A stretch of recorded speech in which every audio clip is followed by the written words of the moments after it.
Bienvenue pour cette nouvelle séquence des paroles de la vie éternelle avec Marc Joseph. Nous sommes aujourd'hui le 26 décembre 2023.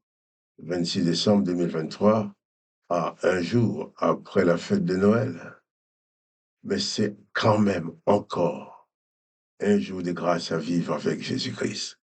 Et je ne me lasserai jamais de revenir te rappeler que chaque jour pour toi, c'est un jour de grâce si Jésus-Christ habite dans ta vie. Là, Jésus-Christ t'a donné la promesse en disant, je suis avec toi tous les jours jusqu'à la fin du monde. Donc, quoi qu'il arrive, Jésus-Christ est avec toi. Ce jour du 26 décembre 2023, c'est donc pour toi une journée de grâce dans la présence de Jésus-Christ. Donc, pas de panique, pas de terreur, pas de déprime, pas de découragement. Jésus-Christ est avec toi. Il assure ta victoire. Il veille sur toi. Il te conduit là où lui-même, il veut que tu sois, puisqu'il est là pour te garder, pour te faire du bien. Que le nom de Jésus-Christ soit béni. Mais alors, pour toi, pas de panique, pas de panique. Sois en paix, sois rassuré, parce que la présence de Jésus-Christ est éternellement en toi. J'ai dit éternellement parce que Jésus est présent avec toi sur cette terre. Le jour où toi, tu seras plus sur cette terre, eh bien, tu seras avec lui dans sa dimension spirituelle. Que le nom de Jésus-Christ soit béni. Et Jésus-Christ nous dit que nous devons prier, demander en son nom. Demandez et il vous sera donné, dit Jésus. Et il dit, quiconque demandez quelque chose au Père en son nom, lui-même le fera pour que le nom du Père soit glorifié. Donc, pas de panique. Le Seigneur Jésus-Christ est avec toi. Je vais lire avec toi un texte de l'évangile de Jean, cette fois-ci au chapitre 5. Nous avons terminé le chapitre 4 hier, mais commençons maintenant le chapitre 5. Jean, chapitre 5, verset 1er. Après cela, il y eut une fête des Juifs et Jésus monta à Jérusalem. Or, à Jérusalem, près de la porte des brebis, il y avait une piscine qui s'appelait en hébreu Bethesda et qui a 5 portiques. Sous ces portiques étaient couchés un grand nombre de malades, des aveugles, des boités, des paralysés qui attendaient qui attendaient le mouvement de l'eau, car un ange descendit de temps en temps dans la piscine et agitait l'eau, et celui qui y descendait le premier, après que l'eau eût été agitée, était guéri. Quelquefois, oui, était guéri, quelle que fût sa maladie. Là se trouvait un homme malade depuis 38 ans. Jésus l'ayant vu couché et sachant qu'il était déjà malade depuis longtemps, Jésus lui dit, veux-tu être guéri? Le malade lui répondit, Seigneur, je n'ai personne pour me jeter dans la piscine quand l'eau est agitée. Et pendant que j'y vais, un autre descend avant moi. Lève-toi, lui dit Jésus, prends ton lit et marche. Aussitôt, ce jeune homme fut guéri et prit son lit et marche. Voilà, un jeune homme, un homme, depuis 38 ans, au bord de la piscine, paralysé. Évidemment, de temps à autre, il y a un ange qui venait agiter l'eau de la piscine et ensuite, le premier qui se jetait dans l'eau après que l'eau eût été agitée était guéri.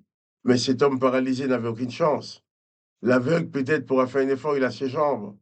Le boiteux pourrait avancer, mais cet homme complètement paralysé, il n'avait aucune chance de pouvoir se jeter dans cette eau. Raison pour laquelle, 38 ans après, il était encore là. Personne n'avait pitié de lui. Mais Jésus, étant arrivé au bord de la piscine, a remarqué cet homme. J'imagine qu'au bord de cette piscine, il devrait y avoir beaucoup de gens.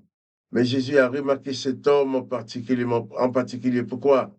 Parce que sa souffrance était particulière, parce que sa situation était particulière aussi. Il y a des gens qui sont là, qui sont malades, mais qui peuvent se déplacer, qui sont mobiles. Mais lui, il ne pouvait pas se déplacer. et personne pour l'aider. Il était condamné à attendre là jusqu'à sa mort, mais Jésus l'a vu. Jésus l'a vu. Et Jésus a intervenu. Il a intervenu pour sauver cet homme. Personne pour l'aider. Mais Jésus l'a vu, il l'a remarqué. Et pour te dire aussi, on va continuer de parler de cet homme demain matin, mais pour te dire aussi, quelle que soit ta situation, on peut se trouver dans une situation de souffrance. La souffrance est à l'intérieur, mais personne ne le voit. Ou peut-être des personnes peuvent voir ta souffrance, mais ils ne peuvent pas t'aider. Ils ne pensent même pas t'aider, ils vont dire c'est son sort. Mais Jésus, de loin, a vu cet homme en particulier. Sa situation était particulière. Sa souffrance était particulière. Son désespoir aussi était particulier. Et Jésus est venu pour lui. Jésus l'a remarqué.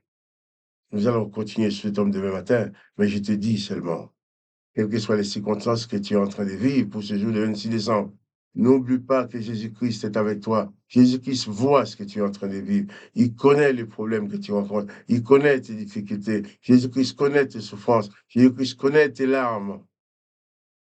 Et c'est Jésus-Christ aussi qui a le pouvoir de t'en délivrer.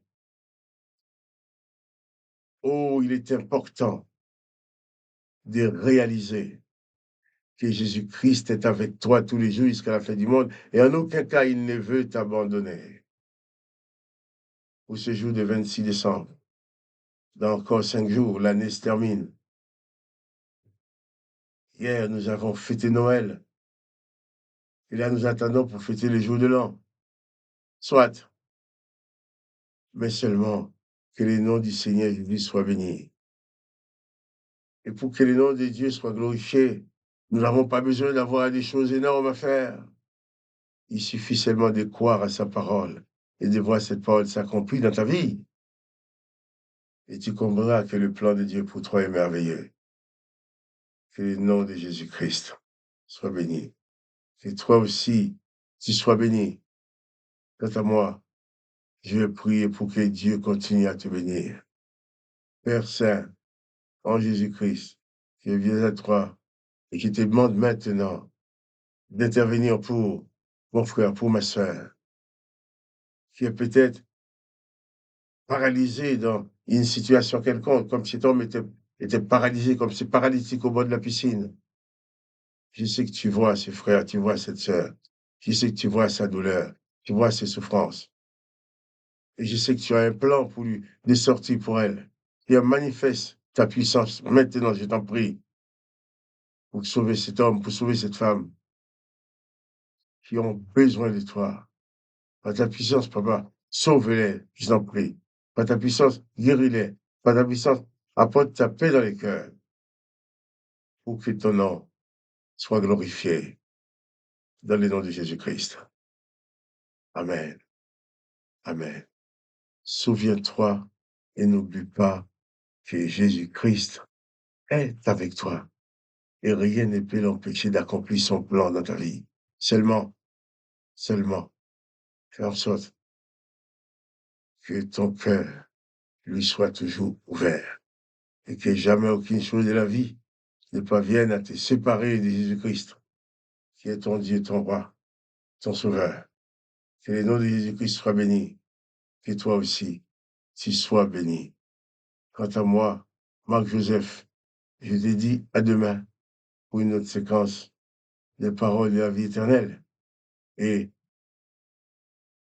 je proclame la bénédiction de Jésus-Christ sur ta vie, la bénédiction du Père sur ta vie, et que ta vie soit une réussite sous la direction de notre Dieu, Père, Fils et Saint-Esprit, dans le nom de Jésus-Christ.